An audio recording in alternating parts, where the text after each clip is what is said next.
Welcome to EPG Pathshala. I am Shormila Mojumdar, Associate Professor, Department of English, University of Kalyani, West Bengal. This is your module on the poetry of Emily Dickinson. Emily Dickinson is an American poet who lived in the 19th century. She was born in 1830. And she is probably one singular example of a poet who hardly published in her lifetime. She wrote around 1500 poems, but barely any of these was ever published during her lifetime. And so, when we talk about Emily Dickinson and the secondary material, you will find that there is absolutely no mention of her in contemporary literary magazines, studies, and nobody interviewed her, so she never talked about her idea of poetry and all these kinds of things that is normally available about other poets. So this is something very interesting. And why did she become a kind of recluse? That has been a matter of considerable speculation in the literary circle, and it is one of those very exciting stories of literary detection. And there are various theories about why she did that, but the fact remains that she went to a residential school in Mount Holyoke and came back home and spent the rest of her life there, barely going out of her home. She was a very caring family member, looked after both her parents, her brother who lived next door, his children, and her sister. So probably throughout the day she cooked, cleaned, washed, and did all kinds of household chores. Hardly anybody knew that she wrote poetry. Her younger sister Lavinia did, and it was Lavinia who was instrumental in publishing posthumously her poems. Now, when we come to the poetry of Emily Dickinson, we have to remember certain facts of her life. One is that she was born in a very conservative puritanical family in New York, in the town of Amherst. Emily Dickinson was born in 1830 in Amherst, Massachusetts. She was born to Edward Dickinson and Emily Norcross Dickinson. In her family, she has her elder brother, Austin, and her youngest sister, Lavinia. She is considered one of the most eminent poets in the history of American literary tradition. Dickinson has written more than thousands of poems, but she never thought of making them published. She has ordered to burn all her scraps and letters. Now, when you come to that, one thing is astonishing, because she has ordered all her poems chronologically, arranged them neatly, and is there any reason to believe that she didn't want them to be published at all? Because if she didn't, she would never have arranged them chronologically the way she did. But the fact remains that she never published these poems during her lifetime, and it was her sister who took up the arduous task of collecting all these, arranging all these, and publishing the first volume of her poetry, and subsequently other volumes were also added to the first volume, because they discovered more poems and then more poems, and they were added to these editions. In her early days, she enjoyed both her social and family life, but by the time she reached in her 30s, she made an withdrawal from the outer world.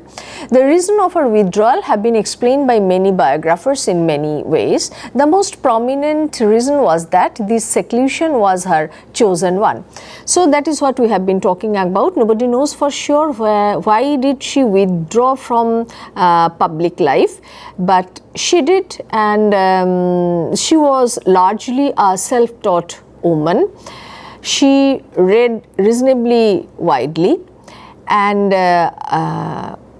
when she wrote these poems, as will be evident from the texts, some of which we may discuss in the later part of this talk, that she had imbibed certain influences of canonical English literature, and she was striking a new path for herself, which is evident in the poems, not only in the themes of the poems but also in the structure and the stylistics of the poems as well.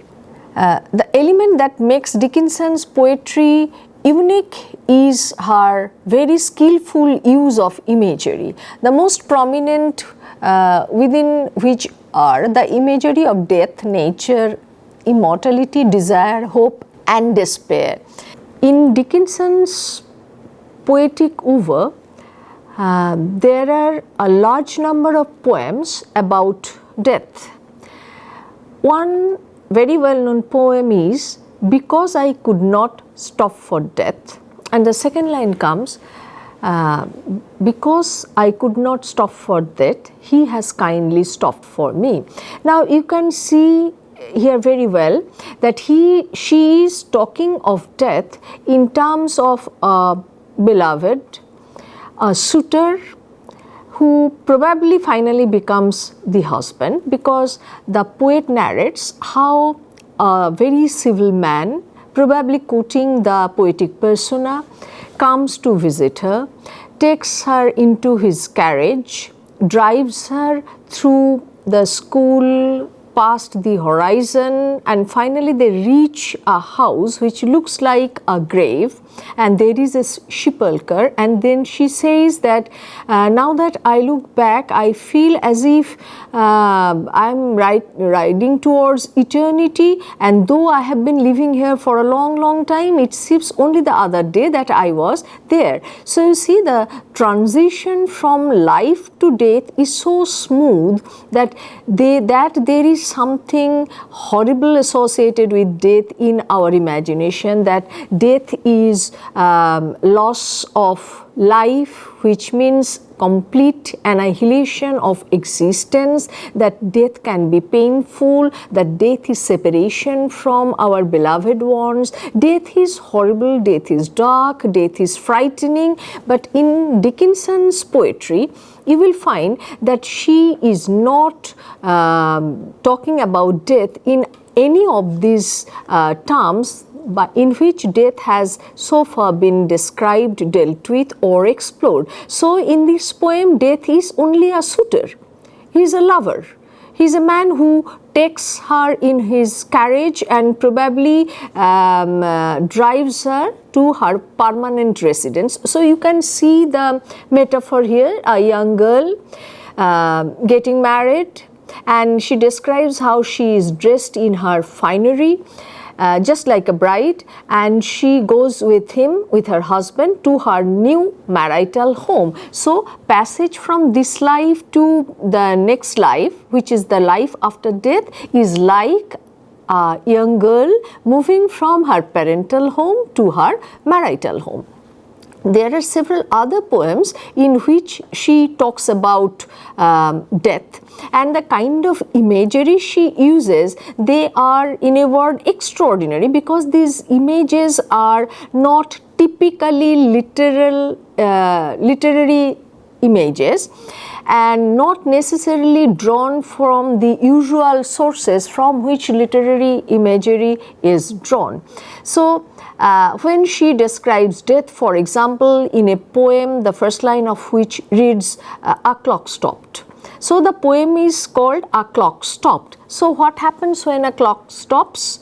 It is a metaphor for the stopping of the human heart. And one thing I must make clear to you, that in Dickinson's poem, most of the time images become metaphors and metaphors became images. Normally this is something you don't find in many cases, where metaphors are metaphors and images are images. But what happens in Dickinson's poem, that metaphors become images and images become metaphor. So she is comparing the human heart to a clock. So like the clock, the human heart ticks, and time is measured by clock and the ticking of human heart measures the lifespan of an individual. So you can see how apt the metaphor is, and then she continues with the imagery of a clock. So there is the clock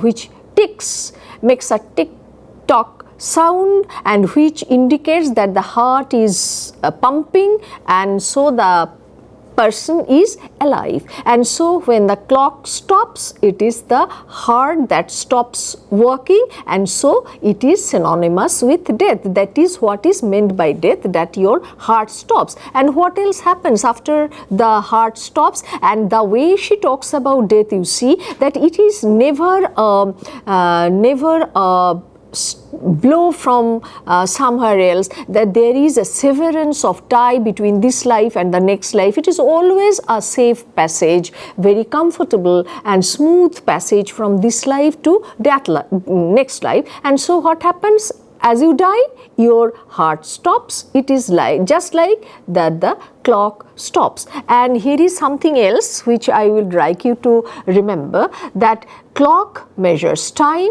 and human life is measured by the ticking of the clock of a human heart. So we can go to another poem which will make it clear to you how she deals with the theme of death, and how she uses various kinds of metaphors and imagery to make it clear that death is nothing violent, death is not oppressive, death is not frightful, and in none of these poems she takes up the conventional format of death poetry, which is elegy. She is not writing an elegy. And another thing which is important, that she is not even philosophizing in the Christian tenor, because what theology, Christian theology, and there are several other systems of theology which teaches people that death, this life is temporary, and as you die, you actually enter your permanent life, something like Tennyson's poem Crossing the Bar, and as you cross the bar you meet your creator face to face, and your eternal life begins. So there is nothing in death to be mourned, death is actually to be celebrated. But Dickinson is not really following any of the cues provided by Christian theology. She is not saying that it is eternal life that she is entering, that she is happy to meet her creator face to face, but at the same time she is not suggesting that death is being mourned. She is not suggesting that just as it happens in an elegy, that the dead person is not really dead, he is there, he is at one mingled with the nature, exactly the way it happens in Milton's Lycidas, for example, or Shelley's Adonais, for example. So you see, she treats death in a unique way, something which is exclusively hers, and the way she uses metaphors and poetry, that is also exclusively hers. Dickinson's conventional nature poems celebrates nature as gentlest mother. She could feel the presence of the divine power in the elements of nature. Dickinson skillfully portrayed sensuous surface imagery by contrasting the world of man with that of nature. So Dickinson, though she is a contemporary of the transcendentalists, the poets, at least Hawthorne was a transcendentalist for some time. He shared the same community living with Emerson and Thoreau.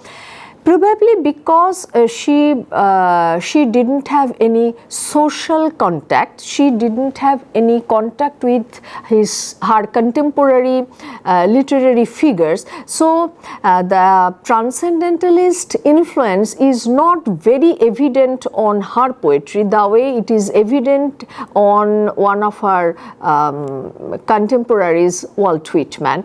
So she lived in a world of her own, and the poetic conventions and the poetic strategies that she used were mostly her own. The philosophical idea of transcendence believes in oneness with God, man and nature. Transcendence means beyond and above. Dickinson's poetry reverberates the idea of oneness of the individual soul with that of the universal. Yes, she did believe in soul, because there is another poem again about love, the first line of which is the soul selects her own society.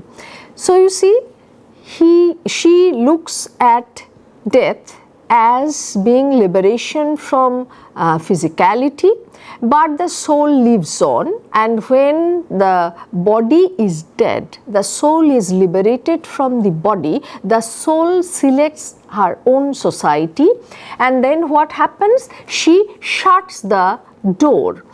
And the image that she uses there in this poem, it is like somebody shutting the door. That is, death is shutting the door to physical life, and then there is the master with whom the soul, lives in the chosen, because the master is the chosen company, the soul who has selected her own company and own society, and prefers to live with that company. One thing I want to emphasize here is that she is not mourning at all. She is talking in a tone which is rather matter of fact, as if death is a reality of life. And so what happens when somebody does? The physical description is also there in many of her poems. What happens? The heart stops. And what happens when the heart stops? It's almost, she almost uses physiological chain of events that follow the stopping of a heart, of a human heart, that the blood supply to brain stops, as a result of which the person doesn't think, doesn't feel, doesn't see, doesn't hear, and finally there is a breach in the plank and she falls down and down and down. Probably that's the kind of feeling a dying person has when the dying person loses contact with the outside world of the five senses. Dickinson in her poetry also made this presence clear when in one of her poetry she refers to the all-encompassing entity as Papa above. So you can see the influence of puritanical teaching on her, because she was brought up in a puritanical family, and the hegemony of the Christian God is there to be found in her poetry. There is a continuous battle in the mind of Dickinson between her undying faith in the Supreme Creator and her intuition for this inevitable truth of life. Dickinson never made any avoidance to death, rather she wages questions to explore the identity of death. Death is personalized in her poetry, sometimes as a tyrant and sometimes as a kind companion. She considered death as a loss of physical entity, not as a spiritual one. Now you see, Dickinson was not overtly religious like her puritanical forefathers, but she definitely was spiritual, because by spiritual I mean something which is opposed to materiality. So she believed in the spirit, she believed in the soul, but not necessarily a Christian one.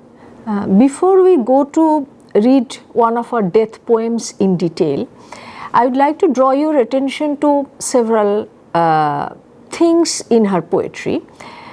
The first thing is, none of these poems has a title. She just wrote them down and she never gave them any title. When the poems were published posthumously, most of the editors, they chose to use the first line of the poem as the title of the poem.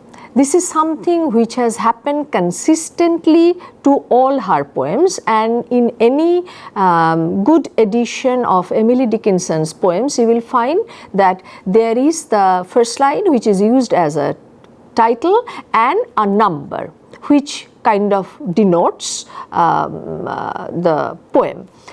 That's one thing. And secondly, which is equally interesting, is that she doesn't use grammatical punctuation, because you know in English grammar you are supposed to use comma when you mean a short pause, a semicolon, slightly longer, and when you finally come to a stop you use a full stop, and there are several other punctuation marks which kind of thematically defines the poem, because you don't really use a comma when you mean a full stop, because a full stop is primarily thematical. How do you indicate the thematic stop? You use a full stop. A comma is used when thematically you mean a short pause. But interestingly, Emily Dickinson never used any of these conventional English grammatically sanctioned punctuation marks. The only punctuation mark she has ever used is dash. So a dash replaces a comma, a semicolon, even sometimes a full stop. So most of the editors, they have retained the original punctuation. And why did she do that? That's an interesting question, because I think she was a kind of a rebel who was defying all kinds of conventions in writing poetry, and that is why she did not conform to the standard punctuation marks, and she devised her own ways and means of indicating how her poems should be read out if necessary, and should be read so far as its meanings is concerned. Now here is a poem which is called I Felt a Funeral in My Brain. Another thing which I should also have talked about is her use of capitals. And you know, English grammar has certain rules for using capitals. For example, when you are beginning a sentence, the first letter should be in capital. When you are using proper names, the first letter should be in capital. So rather arbitrary use of capitals is another stylistic feature of Emily Dickinson's poetry. But if you read the poems carefully, you will find that the words in which she has used the capitals in the middle of a sentence, the word is a common noun, it's not a proper name or something, probably she wants to emphasize it. So her way of emphasizing a word is to use a capital letter. A word which carries an idea which she wants to emphasize, she uses a capital letter. So now just read the first line of this particular poem. I felt a funeral in my brain, and the B is in capital. So what is a funeral? A funeral takes place after death. So the funeral is ritualistic. So if you are dead, if I am dead, the poetic persona is dead, how can the poetic persona feel a funeral? And that is too in her or his brain. Now when the heart stops pumping, what happens? The blood supply to the brain stops, and as soon as the blood supply to the brain stops, the person stops feeling, stops thinking, and that is how a person dies. So the moment of death is like feeling a funeral, a service which takes place after death, and he feels it in her brain. So what she is highlighting is something very scientific, physiological, almost pertaining to medical science, that the blood supply to the brain has stopped, and that is how she feels the funeral in her brain. and she can feel the mourners, and the M is in capital again. So she is dead, but still she feels that there are mourners who are going to and fro, and they are treading rather softly because here is a dead body lying in wake, and so people are very polite, people are very gentle, people are treading softly. And how long can she feel that? Till that sense was breaking through, till it seemed that sense was breaking through. So she is simultaneously describing the experience of a dying person and a dead person. There is a huge hiatus, there normally is a huge hiatus between the two, but in her poetry what happens that as if this is there is a passage between this life and death, and the dying person moves between these two worlds. We come to the second stanza. And when they all were seated, a service like a drum kept beating, beating till I thought my mind was going numb. So the word which has been used in capital is drum. So how does a dying person feel? That there is a thumping sound in her brain. So it's a thumping sound, beating, and beating has been repeated. There is beating, and then my mind is completely devoid of thoughts, and my mind has gone numb. So that is what happens after death. The dead person can't think, and so doesn't have a mind, and even if he has, as she imagines that the dead person has a mind, but it has gone completely numb. So you see how he deals with the experience of death. Nobody is crying, nobody is very disturbed that I am dying. It's so painful, and what is going to happen to me after I die? It's all darkness beyond death. So I am being separated from my near and dear ones on this earth. Nothing like that. She is describing a physical, almost the physical experience of dying, that it is first in the brain, then the brain stops working, and so no thought, and the mind goes dumb. So we come to the third stanza. And then I heard them lift a box and creak across my soul with those same boots of lead again. Then space began to toll. So there is a Christian reference, of course, the bell. It so happens when a parishioner dies, the parish church starts ringing a bell so that everybody knows that somebody has died in the parish. So she has died, so there is a bell. You remember those lines, for whom the bell tolls, it tolls for thee and me. And then she, and in this particular stanza also, she is talking about a box with a capital B, which is actually a coffin, because that is the natural sequence of actions, isn't it? Somebody has died and a coffin has been ordered, and the coffin is a box, basically a much bigger box. So the box has been ordered, and when the dead body is put inside the coffin, what happens? It is sealed with lead.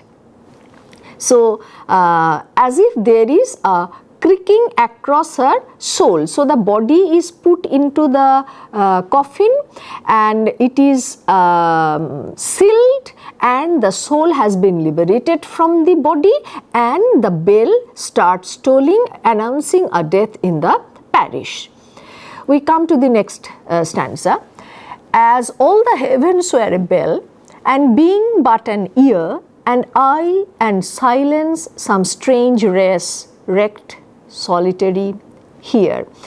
And this is a text, you see here the editor has put appropriate punctuation marks, but in the original writing all these punctuation marks were not there, no comma or nothing like this. Well, coming back to the text, so the bell rings, and the poetic persona has just become an ear.